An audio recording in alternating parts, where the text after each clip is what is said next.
Factor affecting the resistance of the conductor. अगर हम resistance of the conductor की हम बात करेंगे तो हमारे पास में कितने ऐसे फैक्टर्स होते हैं जो इसको अफेक्ट करते हैं। बेसिकली हमारे क्लास 10th के अंदर चार है ना। आज हम केवल चार को ही देखेंगे, ज़्यादा नहीं देखेंगे। पहला होता है लेंथ, है ना। लेंथ है कि देखिए हो गया हमारा effect on length of the conductor, मतलब कंडक्टर की कितनी लेंथ है। अभी हम डीप में जाते हैं, इसमें क्या होगा। सेकंड होता है एरिया ऑफ क्रॉस सेक्शनल, उसका क्रॉस सेक्शनल एरिया कितना है, मतलब उसकी थिकनेस कितनी हो गई। फिर आता है nature of the materials, materials कौन सा है, किस क्वालिटी का यूज़ कर रहे हो, क्या मेटल है वो। लास्ट में आता है हमारा टेम्परेचर। फटाफट करके हम हर एक को डिस्क्राइब कर लेते हैं, है ना, यही करेंगे। देखो ध्यान से, लेंथ, अगर मैं लेंथ की बात करूं तो लेंथ क्या होती है। लेंथ इज डायरेक्टली, मतलब resistance is directly proportional to the length, मतलब सीधी सी बात है कि हमारा आर डायरेक्टली प्रोपोर्शनल होता है एल। कहानी यही शुरू हो गई। इसका कहने का मतलब ये है कि जो हमारी जो वायर की जो लेंथ है, डबल अगर जो हम कर देंगे तो हमारा रेजिस्टेंस क्या हो जाएगा, वो भी डबल हो जाएगा। अगर हम वायर की लेंथ को आधा कर देंगे तो हमारा रेजिस्टेंस भी आधा हो जाएगा। ठीक है, ये इसके क्रॉस से मतलब डायरेक्टली प्रोपोर्शनल है दोनों। जैसा आप आगे बढ़ाओगे वैसा ये बढ़ेगा, इतना सही है क्या।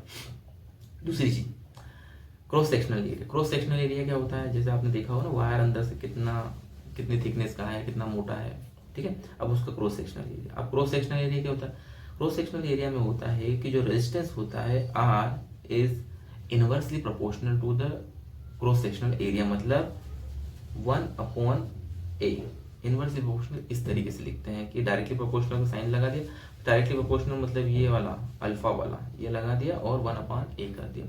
इसका मतलब ये हो गया कि आप क्रॉस सेक्शन एरिया को आप डबल करोगे, तो अगर आपने क्रॉस सेक्शनल एरिया डबल कर दिया तो आपको जो रेजिस्टेंस है वो आधा मिलेगा।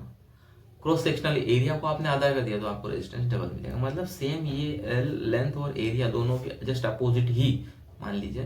ठीक है, दो चीजें ये हो गई।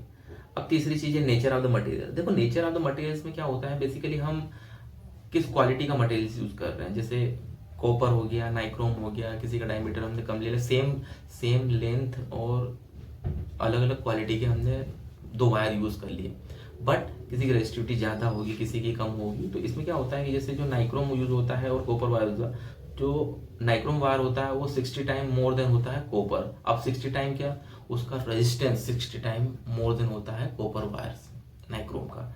तो जिस क्वालिटी का मटेरियल किस कंडीशंस के यूज कर रहे हो तो वो डिपेंड करता है नेचर ऑफ द मटेरियल्स के ऊपर। ठीक है, चौथी चीज आती है टेम्परेचर की। टेम्परेचर में बेसिकली क्या होता है कि अगर हम प्योर मटेरियल लेंगे तो उसमें रेजिस्टेंस बढ़ाएंगे तो उसका टेम्परेचर बढ़ेगा, है ना। रेजिस्टेंस बढ़ा रहा है तो उसका टेम्परेचर बढ़ रहा है, और उसका अगर हम टेम्परेचर कम कर रहे हैं, मतलब रेजिस्टेंस कम कर रहे हैं, तो टेम्परेचर भी कम हो जाएगा ऑटोमेटिक। तो ये था हमारा simple factor affecting the resistance of the conductor.